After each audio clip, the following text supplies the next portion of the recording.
Hello guys, कैसे हैं सब दोस्त। उम्मीद करते हैं सारे बढ़िया होंगे, फिटफाट होंगे और मज़े में होंगे। लें जी भाई, एक बहुत बड़ी खबर निकल के सामने आ रही है कि इंडिया में इकोनॉमी लॉकडाउन लग गया है। मतलब जो ईरान से उनका डीजल पेट्रोल आ रहा था ना, वो बंद हो गया है। अच्छा। हाँ अच्छा, इस वीडियो में हम यही इसकी वजह जानेंगे कि ऐसा इसकी रीजन क्या है, असल में हाँ, हुआ क्या है। असल में ये क्यों क्योंकि ऐसे हुआ है। हाँ। पीछे जो इनके जो मामला थे वो सॉल्व थे यार, ईरान के साथ बिल्कुल क्लियर थे। पाकिस्तान मैंने सुना था कि पाकिस्तान में भी लॉकडाउन स्टार्ट कर हाँ जी, पाकिस्तान में लॉकडाउन लग चुका है। लग चुका है। अच्छा चलें पहले ये जीके का वीडियो देखते हैं, फिर हमें सही पता लगेगा कि आखिर ये वजह क्या बनी है। चले तो गाइस, वीडियो के एंड तक लाजमी देखिएगा।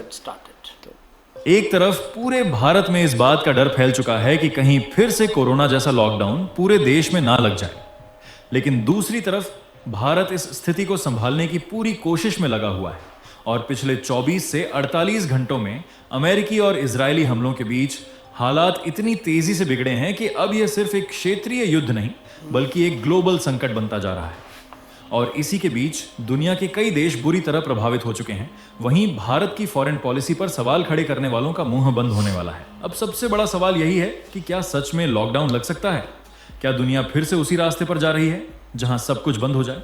तो जवाब थोड़ा अलग है।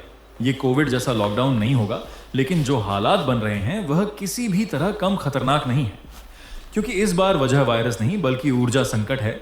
और यही ऊर्जा संकट पूरी दुनिया की रफ्तार को धीमा कर रहा है। बहुत बड़ी डेवलपमेंट निकल कर आ रही है, तो इस वीडियो में समझते हैं। लेकिन भारत चुपचाप तमाशा देखने के बजाय पूरी सिचुएशन को मॉनिटर करके तैयारी भी कर रहा है। उसके लिए आगे बढ़ने से पहले वीडियो को लाइक करके चैनल को सब्सक्राइब जरूर कर लीजिए।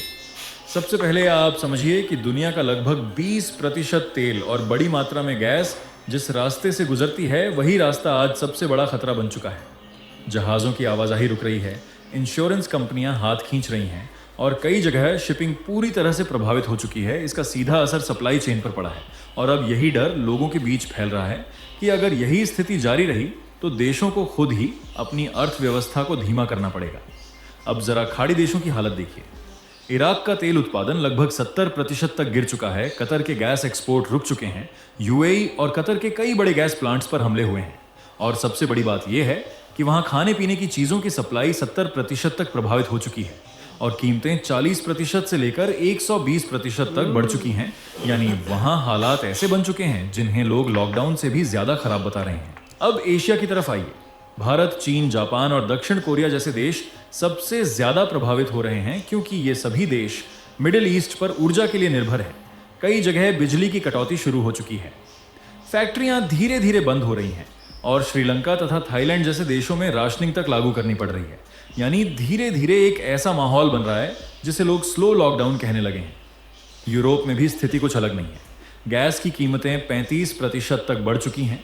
इंडस्ट्री की लागत तेजी से बढ़ रही है और अंतर्राष्ट्रीय संस्थाएं तक चेतावनी दे रही हैं कि दुनिया महंगाई और धीमी अर्थव्यवस्था के दौर में जा सकती है। अगर ऐसा होता है तो इसका मतलब होगा कि बिना किसी आधिकारिक घोषणा के भी एक तरह का आर्थिक लॉकडाउन लागू हो जाएगा। सबसे बड़ा झटका तब लगा जब पहली बार सीधे गैस फील्ड्स को निशाना बनाया गया। कतर के एलएनजी प्लांट्स और ईरान के साउथ पार्स जैसे बड़े गैस फील्ड पर हमले हुए। साउथ पार्स का करीब 12% प्रोडक्शन प्रभावित हो चुका है और जब दुनिया की सबसे बड़ी गैस सप्लाई पर असर पड़ता है तो उसका असर हर देश पर दिखता है। गैस महंगी होती है, बिजली महंगी होती है, खाद महंगी होती है और आखिर में आम आदमी की थाली महंगी हो जाती है। आज हालत यह है कि दुनिया के 80 से ज्यादा देशों में पेट्रोल और डीजल की कीमतें तेजी से बढ़ चुकी हैं और करीब 8 से 10 मिलियन बैरल प्रतिदिन की सप्लाई प्रभावित हुई है।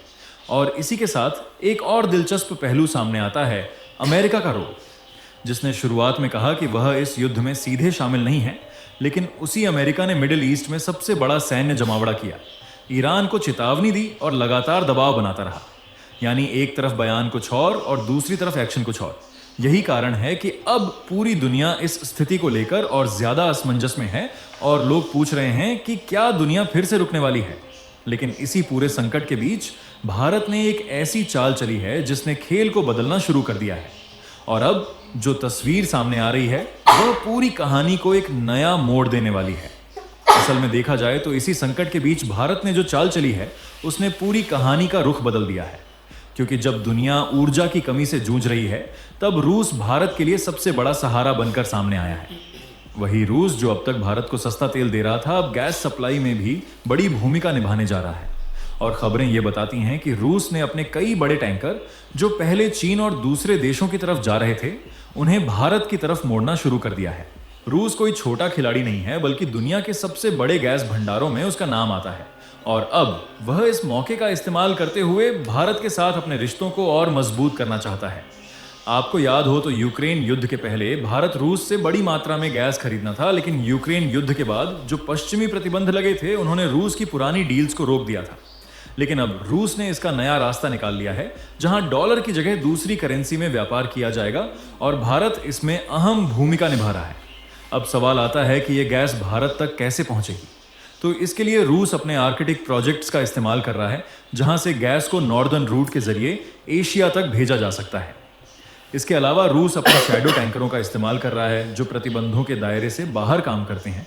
और सबसे बड़ी बात यह है कि रूस भारत को यह गैस 15 से 20% तक सस्ती कीमत पर देने की बात कर रहा है। यही वजह है कि भारत के लिए यह डील किसी संजीवनी से कम नहीं है, क्योंकि भारत अपनी गैस का बड़ा हिस्सा खाड़ी देशों से मंगाता है और वही क्षेत्र इस समय सबसे ज्यादा अनस्टेबल है। अगर वहां सप्लाई रुकती है तो उसका असर सीधे भारत की अर्थव्यवस्था और आम लोगों की जिंदगी पर पड़ता है, खासकर फर्टिलाइजर और खेती पर, क्योंकि गैस वहां सबसे जरूरी कच्चा माल है। लेकिन भारत ने इस संकट को सिर्फ एक खतरे की तरह नहीं, बल्कि एक अवसर की तरह भी देखा है, क्योंकि भारत तेजी से अपने सप्लायर बदल रहा है, जिसमें रूस के अलावा अफ्रीका और दूसरे देशों से भी संपर्क बढ़ाया जा रहा है। साथ ही भारत अपने कोयला और सोलर जैसे विकल्पों को भी मजबूत कर रहा है, ताकि किसी एक क्षेत्र पर निर्भरता कम हो सके और भविष्य में इस तरह के संकट से बचा जा सके।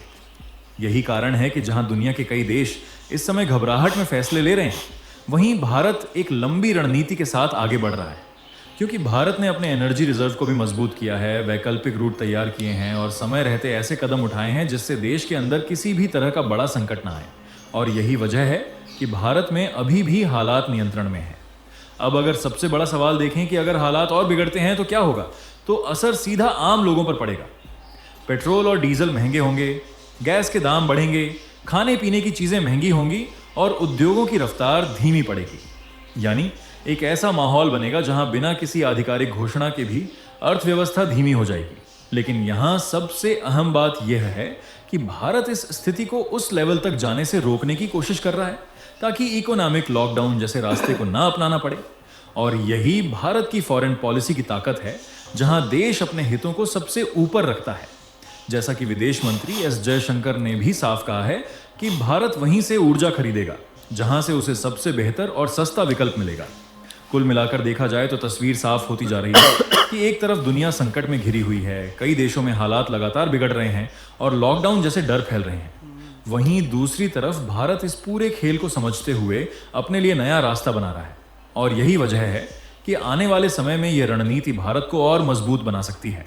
अब देखना यह है कि यह संकट कितने समय तक चलता है और दुनिया इससे कैसे बाहर निकलती है। और अब क्या भारत में फिर से एक बार लॉकडाउन जैसी स्थिति बन सकती है या फिर नहीं? आपकी इस मामले में क्या राय है? आप अपनी कीमती राय हमें कमेंट बॉक्स में लिखकर जरूर बताएं। ओके, अच्छा, तो इस मामले में भी भारत अब मतलब अपना फायदा सोच रहा है भाई।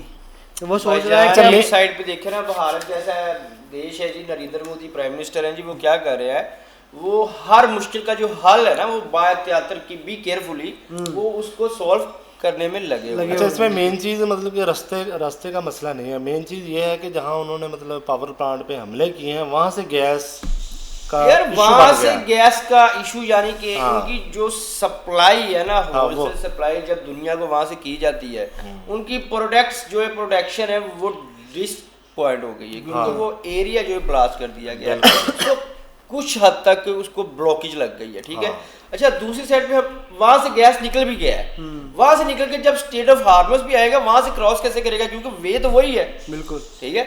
और अच्छा, तीसरी बात जो इम्पोर्टेंट है वो ये है कि यार देखो, भारत जैसे देश क्या कर रहे हैं, अपनी प्रॉब्लम को सॉल्व कर रहे हैं, उनका हल निकाल रहे हैं। यहाँ पाकिस्तान में क्या हो रहा है, पीछे पेट्रोल को 100 रुपया बढ़ा दिया गया है। हाँ, आज फिर खदशा यही है कि 100 रुपया और ज्यादा बढ़ा दिया जाएगा, तो अवाम कहाँ जाएगी यार। ठीक है।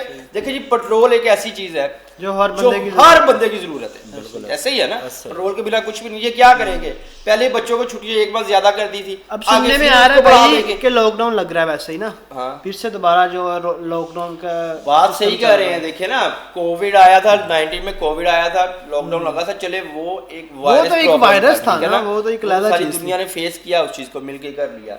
अब का क्या है, अब का जो कोविड है वो हमारी गवर्नमेंट ने फेस करना है कि कौन सी मुल्क की गवर्नमेंट अपनी पब्लिक को कहां तक रिलीफ देगी। ऐसे ही है। हमें रिलीफ देने के बजाय हमारी जान जो है ना, हमारे ऊपर वो निकाली डेली से जा रही डेली जो है वो बजट बताया बढ़ा दिया जा रहा है, कभी किसी चीज की कीमत बढ़ रही है, कभी किसी चीज और हमारे ऊपर टैरिफ बढ़ाने वाले हमारी ही गवर्नमेंट है यार। देखो कैसी बात है, कैसी नाइंसाफी है यार। अच्छा, हमारे मुल्क में ऐसे होता है जब कोई ऐसी सिचुएशन बनती है ना, तो जो बड़े मगरमच्छ है ना, उनको पैसा कमाने का जरिया मिल जाता है। जरिया मिल गया ना उनको पैसा कमाने का, अमीर यही से कह रहे हैं ना, अमीर है वो बहुत ज्यादा अमीर हो होगा। गया, ऐसे ही है। देखिए जी, एक सिंपल सी बात है, एक 20,000 पे जॉब करने वाला बंदा है, ठीक है, वो 500 रुपए पर लीटर अगर तेल दिलवाएगा, वो तो महीने में भी महीने पेट्रोल की ही पूरा सैलरी का करेगा। तेल ही पूरा करेगा ना। ऐसे ही है। कि या जॉब करेगा या तेल पूरा, या घर के बच्चे वगैरह को क्या करेगा। चल लाइक मैं ही हूँ यार, मैं आता हूँ अपने घर से पेट्रोल दिलवा के एवरीडे, ठीक है। पीछे सिचुएशन कुछ और थी, लेकिन अभी भी वीडियो बनाने से पहले हम डिस्कस कर रहे हैं कि कैसे करेंगे, ठीक है ना।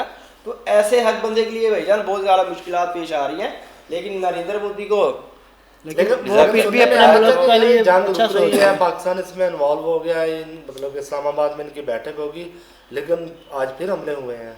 नहीं, वही अभी तो बात है। हाँ। और वो भी एक सिर्फ क्या एक ड्रामेबाजी ये है कि पाकिस्तान क्या था, क्वाइट था, ईरान की साइड से भी क्वाइट था, अमेरिका की साइड से भी क्वाइट था जी। उनको अब एक मौका मिल गया है कि जी हमने बात चलाई थी, ठीक है, किसी ने सुनी या नहीं सुनी, वो उन्होंने अपना एक पॉइंट जो है ना उसको क्लियर कर लिया कि हमने बात की थी कि टेबल टॉक कर लो। लेकिन समझ लो। शहबाज शरीफ ने ट्वीट किया था, ठीक है, उस ट्वीट को रीट्वीट डोनाल्ड ट्रंप ने किया है।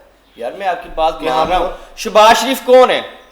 पाकिस्तान का प्राइम मिनिस्टर है भाई। नहीं, पाकिस्तान का प्राइम मिनिस्टर है है, तो है। असल में वो ट्रंप का डट्टू है, जो भी है, लेकिन ठीक है। हाँ, तो तो उसको जो ट्रंप ने बोलना है उसने वैसा करना है, बिल्कुल, ये तो ठीक है। है। ईरान की तरफ से क्यों नहीं पाकिस्तान को लेके कोई बात आई, क्योंकि उस नल्ले इंसान का उनको पता है। ऐसे ही है। समझ रहे हो ना, ये बीच की बातें, ये पॉलिटिक्स ही कर रहे हैं। इतना ही शहबाज शरीफ जो प्राइम मिनिस्टर है, पेट्रोल की रोकथाम क्यों नहीं कर सका? ऐसे ही। पीछे क्या था, 28 दिन का तेल पड़ा था, रातों रात पेट्रोल बढ़ा के 74 रुपया गवर्नमेंट का एक आवाम दिन का के खा अंदर लिया। खा लिया भाई, एक दिन के उसका कोई बाप नहीं बना, कोई माँ नहीं, कोई बाप नहीं, वो बर्डन सारा हमारे ऊपर ही है भाईजान। और अब ईद के ऊपर बोल रहे थे कि हमने वाम के ऊपर बटन नहीं डाला। जो आपने जितना पैसा कमा लिया है, अगर आप वही वाम के ऊपर लगा देंगे तो कितने दिन गुजर जाएंगे। बाकी वही सल्यूट है यार, इंडियन गवर्नमेंट का सल्यूट लेकिन है, अभी और वो इंडियन काम कर रहे हैं, गवर्नमेंट पता चल रहा है। नहीं हाँ, नहीं, लगा अभी नहीं। वो कह रहे हैं कि हो सकता है कि उन्होंने और इस प्रॉब्लम चीज है। का भी कोई सोल्यूशन निकाल लेना है। वो हमारी गवर्नमेंट्स की तरह नहीं है कि अवाम के ऊपर बोझ डाली जाएंगे, अवाम फेस करी जाएगी। नो, ऐसे क्यों काम नहीं ये भी है। सिर्फ एक खदशे है, उन्होंने कहा कि लग सकता है, हो सकता है, लेकिन अभी लगा नहीं है। लेनी गाइस, बाकी आप क्या कहेंगे इस वीडियो के रिलेटेड? क्या लॉकडाउन लगेगा या नहीं लगेगा? कमेंट सेक्शन में लाजमी बताइएगा। मिलते हैं अगली वीडियो में। Good bye. अल्लाह हाफिज़।